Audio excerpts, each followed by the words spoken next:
En el programa de hoy vamos a hablar acerca del acceso a una energía asequible, segura, sostenible y moderna para todos, y las medidas para combatir el cambio climático y sus efectos. Para esto vamos a charlar con Raúl Parisi, que cuenta con 52 años de experiencia en el sector petróleo y gas, y es el actual director del Comité de Asuntos Energéticos del Consejo Argentino para las Relaciones Internacionales. Yo soy Daniel Fertonani, docente de la Facultad de Ingeniería Química de la Universidad Nacional del Litoral y director de la carrera de posgrado en Gestión de la Energía. Raúl, gracias por sumarte a este ciclo de charlas y participar junto con el testimonio que dan nuestros graduados sobre su vida como estudiante y luego en sus carreras profesionales. Y la primera pregunta que me surge es: ¿cómo fue que en la escuela secundaria, o después de terminar la escuela secundaria, decidiste estudiar ingeniería química? Buen día, Daniel. Un gusto, un placer para mí estar en contacto nuevamente con la facultad, a las que todos le debemos tanto. Es difícil acordarse, para responder tu pregunta, qué y cómo uno decidió cuando era tan joven y tenía apenas 16 años. Lo que sí recuerdo es que mi justificación cuando me preguntaron qué carrera quería seguir y yo con mucha seguridad dije ingeniería química, es que justifiqué mi decisión diciendo que es porque me gustaba la matemática, la física y la química. Y luego me quedé muy tranquilo porque en el test de orientación vocacional confirmó que esa era mi primera preferencia y después curiosamente raramente las ciencias sociales. Una vez que terminaste la carrera de ingeniería química, te insertaste muy rápido en el mundo del petróleo y del gas, o sea, en el mundo de la energía. ¿Cómo fue que decidiste, te llevó a trabajar en la energía y cómo llegaste hasta ahora tantos años trabajando en el tema? Como todos sabemos, las grandes cosas en la vida ocurren muchas veces por casualidad. Yo cuando me recibí, como todo recién graduado, salí a buscar trabajo. Obviamente, como dicen, Dios está en todos lados, pero atiende en Buenos Aires, así que todos nos encontrábamos acá buscando trabajo en Buenos Aires. Y después de un periodo corto trabajando en una lechería, La Vascongada, que ya no existe más, me pasé del blanco al negro. Por casualidad pasé por la calle, por Diagonal Norte y Esmeralda, por YPF, vi un cartel que buscaba trabajo, entré y así es como transcurrí 52 años luego de mi vida con el petróleo y el gas, que para un ingeniero químico es algo realmente fascinante. Y actualmente sos director de Asuntos Energéticos del CARI. ¿Nos podés contar un poquitito qué es el CARI? Sí, con mucho gusto. Sí, efectivamente, el CARI es el think tank más importante de la República Argentina. Obviamente su fortaleza mayor es en relaciones exteriores. Es par del Council for Foreign Relations de los Estados Unidos y de 18 entidades similares más en el mundo que conforman el Council of the Council, que reúne, digamos, a los G20, a entidades similares al CARI. El CARI tiene 32 comités, en donde además de las relaciones exteriores tiene un comité de medio ambiente, otro de energía nuclear, otro de relaciones con Estados Unidos, con Asia-Pacífico, y uno, según la propia definición del presidente del CARI, de los más importantes, es el Comité de Energía. Fundamentalmente el objetivo del CARI, que no es partidario, que es una entidad civil independiente, es contribuir con propuestas de políticas públicas al mayor bienestar del país y al engrandecimiento de la nación para que sus habitantes vivan en mejor condición. Esa sería rápidamente una síntesis, ¿no? Por lo que en el Comité de Energía se discuten los temas de actualidad que entendemos son más relevantes para el país. Y como vos sabés, este ciclo de charlas están orientados a tratar de profundizar el conocimiento sobre los ODS, o sea, sobre los Objetivos de Desarrollo Sostenibles que propuso las Naciones Unidas. Y dentro de esos objetivos hay uno que es específico sobre energía, el objetivo número 7. Sin embargo, la energía o la temática energética vemos que se relaciona con otros de los objetivos. Por ejemplo, todos los que referidos a cambio climático, a desarrollo de comunidades sustentables, a la producción, a la innovación, a la demanda. Y cada uno de esos objetivos tiene propuesta, metas para cumplir en el año 30. ¿Cómo ves vos que se está desarrollando en los distintos países del mundo las tareas para lograr esas metas y particularmente en nuestro país? Hay razones para ser optimista. Los medioambientalistas generalmente son tremendistas porque solo ven los efectos, la gravedad acumulada de los efectos y más tienen quejas que propuestas.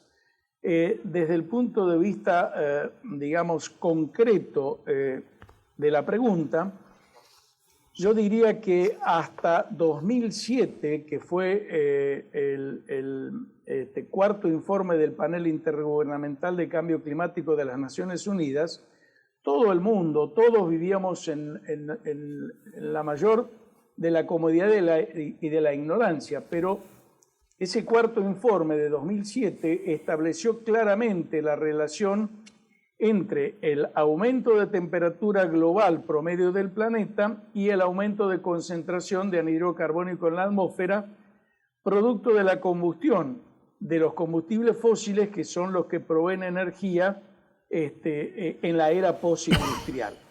Entonces, en forma muy apretada y sintética, sabemos que la revolución industrial, la primera revolución industrial, la revolución del carbón y la máquina a vapor, empezó hacia 1785, es decir, que el siglo XIX es el siglo del carbón. El siglo XX profundiza ese modelo industrial con la incorporación del petróleo, que da una enorme flexibilidad y transforma la vida del mundo, porque básicamente hay dos vectores que condicionan la vida del hombre en el planeta, que es el vector energía y el vector comunicaciones. Con el petróleo ambos vectores cambian fundamentalmente y el mundo deja de organizarse en torno a las estaciones de los ferrocarriles para empezar a abrirse mucho más y nuclearse en torno a las autopistas, porque aparece el automóvil como principal medio de transporte. Alegremente, a partir de 1950 empieza un impulso muy fuerte de industrialización y de consumo en el mundo, y entonces la emisión de anhídrido carbónico aumenta importantemente. Con este informe de las Naciones Unidas de 2007 nos enteramos que eso tenía una causa muy fuerte, muy grande, que es que, digamos, se formaba una capa que evitaba la irradiación del calor desde la Tierra o su liberación a la atmósfera, y esto es lo que hacía calentar a la Tierra.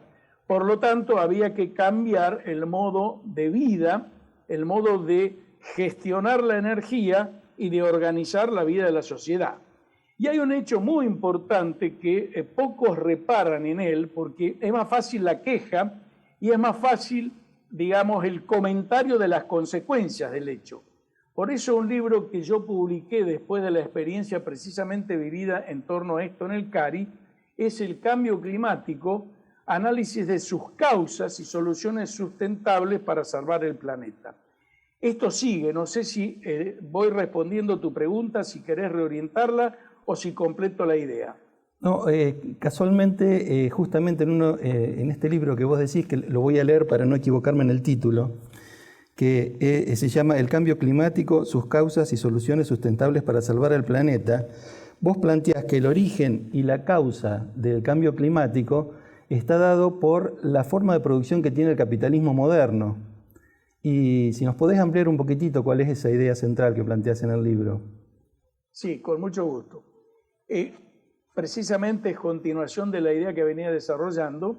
El modelo capitalista se basa, digamos, en la libre economía de mercado, es decir, hay una oferta y una demanda de todos los bienes y todo en la economía se mueve con el suministro de energía, porque toda la producción se hace con suministro de energía y hasta diría que los consumidores sin energía no podemos vivir porque no tendríamos ni gas ni luz en nuestras casas, ni cómo transportarnos ni movernos. Es decir, que la vida y la economía están organizadas en torno a la energía en la sociedad industrial y sabemos que en 1987, con el colapso de la Unión la URSS, cae el sistema alternativo del mundo bipolar, que era el comunismo o economía central planificada, y entonces queda como único modelo el modelo capitalista.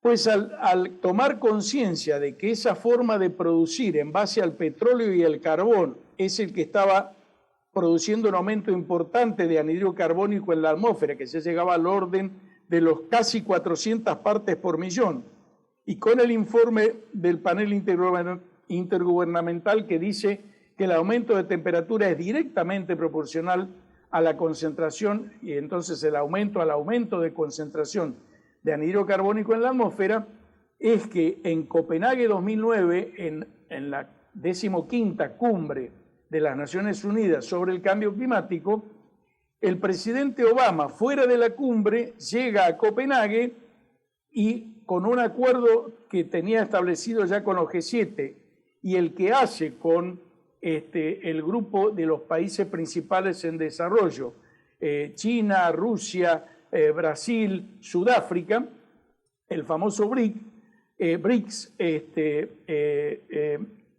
transforma el modelo económico y energético del mundo hacia una economía de bajo carbono y baja intensidad energética. ¿Qué significa esto? El carbón es el principal productor de anhídrido carbónico y hay que eliminarlo de la matriz energética. Lo que pasa es que esto afecta a intereses económicos muy fuertes. El carbón mueve la economía de 14 a 17 estados en los Estados Unidos y el lobby del carbón, que aporta mucho dinero, luego el petróleo también, a las campañas presidenciales, prácticamente tiene una influencia muy fuerte en el Partido Republicano, que como hemos visto con el presidente Trump sacó a los Estados Unidos del Acuerdo de París. ¿Qué es el Acuerdo de París? La continuación del Acuerdo de Copenhague, que fijó como límite de aumento de temperatura 2 grados centígrados, pero ya preveía en 2009 que eso se iba a revisar en 2015, que es lo que se hizo en París, para tratar de bajar el aumento de temperatura y limitarlo a 1,5. ¿Por qué? Las figuras de la tapa del libro son muy gráficas y muy contundentes. Lo voy a mostrar porque creo que ilustra. Acá hay 3 imágenes. Una imagen que es prácticamente de normalidad de la vida en el fondo del mar como la conocemos hoy. Esto ocurre cuando la concentración en la atmósfera es de menos de 400 ppm. Luego la imagen siguiente es entre 450 y 500 ppm, que produce 2 grados de aumento de temperatura en el planeta, y fíjense cómo la vida ya prácticamente casi ha desaparecido. Si nos vamos arriba de 3 grados centígrados, es decir, si superamos los 500 partes por millón en la atmósfera, prácticamente nos quedamos sin planeta. Entonces, esto no entiendo cómo puede haber gente negacionista, como ocurre con la Tierra, que dicen que es plana. Entonces, digamos, teorías conspirativas podemos hacer todo, pero Aristóteles decía que la realidad es la única verdad, y la verdad es que la temperatura del planeta está aumentando, y la verdad científica, más allá de que quienes lo desacreditan dicen meteorólogos y que no hay científicos, eso no es así, eso no es así. La única forma, la causa, los combustibles fósiles contribuyen con el 68% de los gases de efecto invernadero, que básicamente son el anhídrido carbónico 78%, el dióxido de nitrógeno 14%, el dióxido de azufre 7%, y los compuestos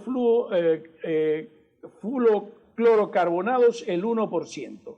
Entonces, si queremos reducir esos gases de efecto invernadero, que es la forma en que no siga aumentando la temperatura del planeta, hay que bajar los combustibles fósiles. Y eso es un eufemismo, porque si la solución es hasta que las energías que no producen anhídrido carbónico, que son las renovables del sol y del viento, puedan sostener el consumo global de energía, el gas es la solución. Y el gas es uno de los 3 combustibles fósiles, parte de la solución, no del problema.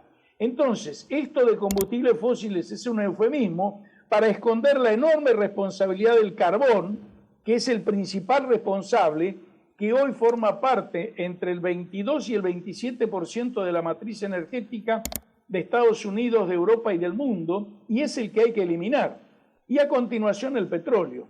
Entonces, básicamente, esta es la causa y la solución es aumentar la energía hidráulica, las energías renovables, como son las del sol y la del viento, y quiero aclarar en este punto específico que la energía nuclear, que se dice que es una energía limpia, porque no emite anhídrido carbónico, eso no es cierto.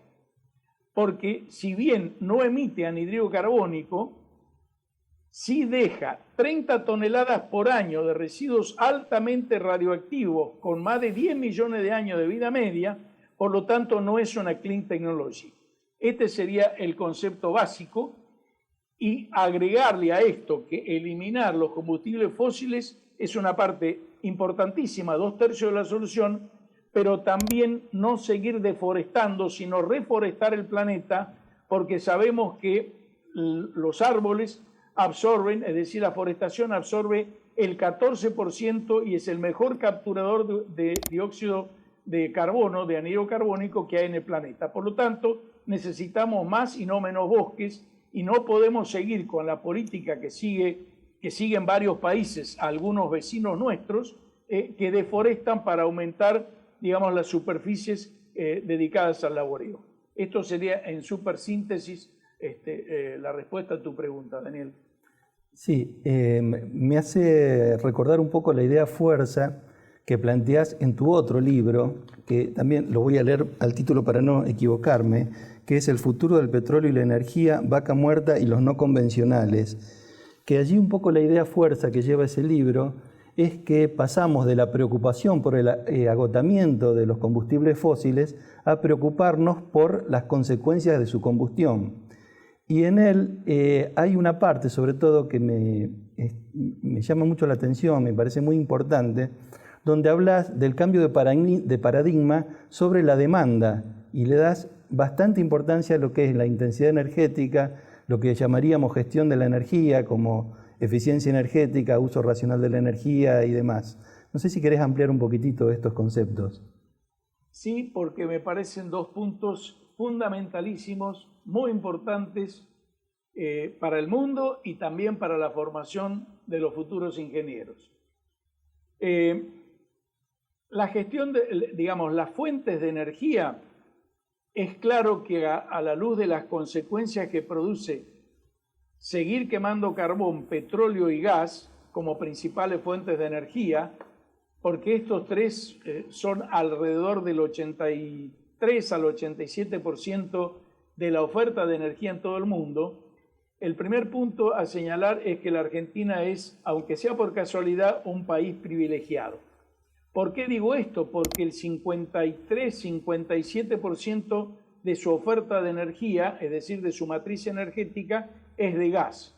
Es decir, que por obra de la naturaleza, porque cada vez desde Frondizi, cada vez que buscamos petróleo, en 1957 el subsuelo nos responde dándonos mucho más gas que petróleo. Por lo tanto, cuando en el 78-79 se descubrió un mega yacimiento, prácticamente único en Sudamérica, que fue Loma de la Lata, con 14 trillones de pie cúbico de reserva, es decir, TCF, como se dice en la jerga, esto permitió gasificar la matriz de la Argentina. Figúrense la importancia de los no convencionales, es decir, de los recursos Shell, que Argentina, según el informe del Departamento de Energía de los Estados Unidos, tiene 802 TCF. Si 14 transformaron la Argentina, tomemos solo la provincia de Neuquén, que tiene 583 TCF. Esto, obviamente, la Argentina consume 2 TCF por año, así que el mundo, como en 2009 cambió su modelo económico y energético, tiene que desplazar carbón por gas y también petróleo por gas. Argentina tiene gas para exportarle al mundo. Y buena parte de la crisis que hoy tiene la China es precisamente porque están restringiendo fuertemente el consumo de carbono y el gas está empezando a escasear, entre comillas, en el mundo y su precio a subir 6 veces, de 1 a 6 dólares por millón de BTU, precisamente por esta necesidad de reemplazo y por esta necesidad de acelerar la transición para evitar que siga agravándose hasta puntos que ya advirtieron son irreversibles de aumento de temperatura en el planeta. Por lo tanto, los recursos shale, que cambiaron el paradigma en el mundo junto con la decisión de Copenhague 2009 de cambiar la economía y la energía del mundo, los recursos shale que se explotan comercialmente en los Estados Unidos desde 2005-2007, estos son los que han suplido esa necesidad, los que han permitido esa transformación, y el propio Departamento de Energía de los Estados Unidos y también el Departamento de Estado han dicho que Vaca Muerta es un recurso tan bueno como el mejor de los Estados Unidos, de calidad mundial, y que Argentina puede transformar su energía y su economía, como lo hizo los Estados Unidos, tan pronto nos decidamos hacerlo. No sé si responde la pregunta, Daniel. Sí, casualmente quería consultarte, porque me lleva toda tu explicación al tema Vaca Muerta.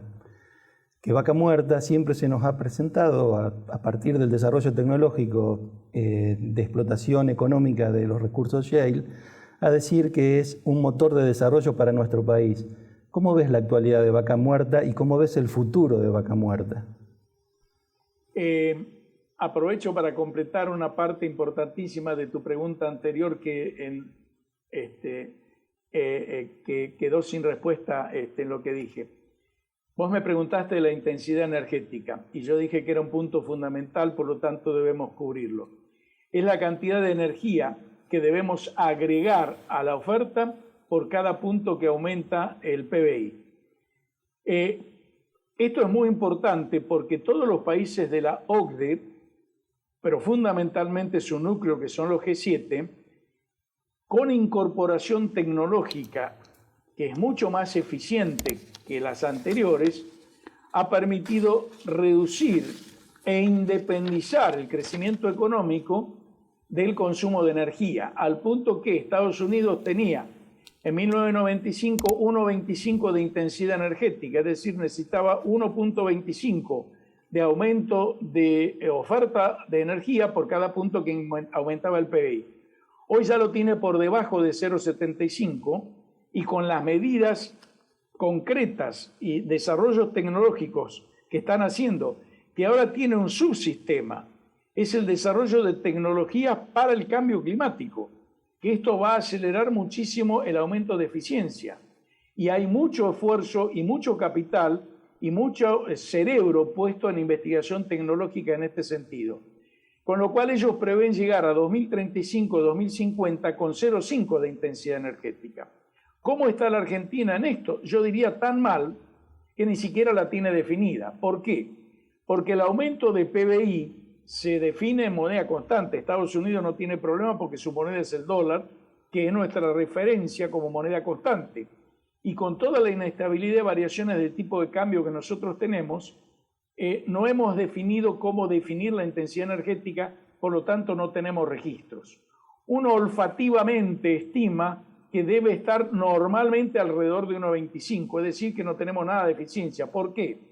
Porque cuando se congelan los precios y cuando se pasa 15 años uno en donde el usuario paga nada más que el 20%, el 15%, el 22% de lo que cuesta la energía, lo que estamos haciendo es fomentando su uso dispendioso y evitando la aplicación y la incorporación de tecnología porque no se puede repagar. Usar en forma eficiente la energía es tan importante como que en el mundo los G7 cada vez emiten menos anhídrido carbónico a pesar de que crecen más del 3% de sus economías. Mientras que, para mí, por un error de concepción de los programas de las Naciones Unidas, al permitirle a China, India, que es casi el 50% de la humanidad, y el resto de los países de Asia-Pacífico, desarrollarse con carbón y energías baratas, lo que estamos haciendo es agravando el problema porque esas son las fuentes de donde se emite más anhídrido carbónico, aún con crecimientos moderados. Entonces, esta es la cuestión. La cuestión es aumentar la eficiencia energética y las señales de precio en este sentido son muy importantes. Ahora sí respondo a tu pregunta sobre Vaca Muerta. Personalmente no tengo ninguna duda de que es la solución a la crisis del país. ¿Por qué? porque la crisis del país básicamente es macroeconómica y se debe a que el país gasta más de lo que ingresa.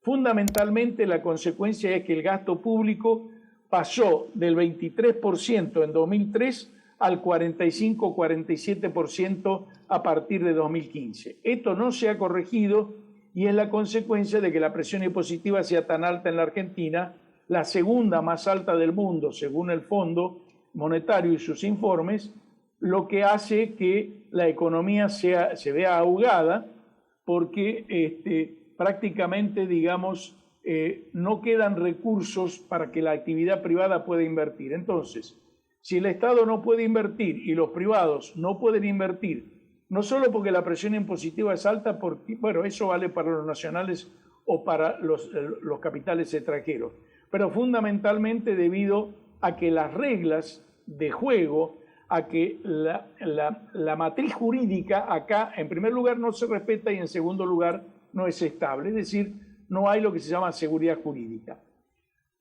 Por eso es que personalmente he trabajado en un proyecto, en el primer proyecto de ley de impulso a la inversión en vaca muerta. ¿Por qué? Porque si damos estabilidad jurídica, si eliminamos por lo menos para esta actividad una cantidad enorme de impuestos, como los ingresos brutos, como el impuesto a los sellos, como las tasas aranceles de importación, como las retenciones que Estados Unidos no tiene y nuestro gas debe competir con el gas de los Estados Unidos en el mundo, si damos estabilidad jurídica, entonces los capitales van a venir si los argentinos nos decidimos a explotar la riqueza de vaca muerta, como bien señalaron desde los Estados Unidos que tienen experiencia en el tema, tecnológica y por qué lo hicieron. En la apreciación no solo mía, sino también de McKinsey, una consultora internacional, antes de que el gobierno mismo, el gobierno anterior, cambiase la regla de juego con los planes de inversión públicamente anunciados por las compañías, Argentina iba a estar exportando, no saldos y retazos, porque una política de exportación tiene por objetivo exportar, no es lo que sobre. Es que mi objetivo es producir lo suficiente para exportar al mundo toda la riqueza de vaca muerta, si es posible, en no más de 20 años, porque en 20 años el petróleo se va a dejar de usar y el gas cada vez se va a usar menos. Entonces es ahora o nunca. Eso quedará como riqueza hundida en el subsuelo, mientras en la superficie hay 20 millones de argentinos que no comen, sometidos a la pobreza. Entonces no hay la menor duda que si explotamos vaca muerta, dando seguridad jurídica y poniendo en igualdad de condiciones impositivas a vaca muerta con el Permian, que es su formación shale equivalente en los Estados Unidos, no solo podemos llegar, si en 2023 íbamos a estar en 11.000 millones de dólares de superávit por exportaciones de energía, y en 2027-28 llegábamos a los 28.000 millones de dólares por año, que es el déficit que tiene la Argentina para estabilizar sus cuentas fiscales, para no tener que endeudarse, tener estabilidad cambiaria y terminar con la inflación. Por eso estoy convencido que sí es la solución para la crisis de la Argentina. Raúl, agradecerte nuevamente por la participación en este diálogo con nuestros egresados. Muchas gracias. Al contrario, un gusto y saludo para todo Santa Fe. Muy bien. Muchas gracias. Gracias.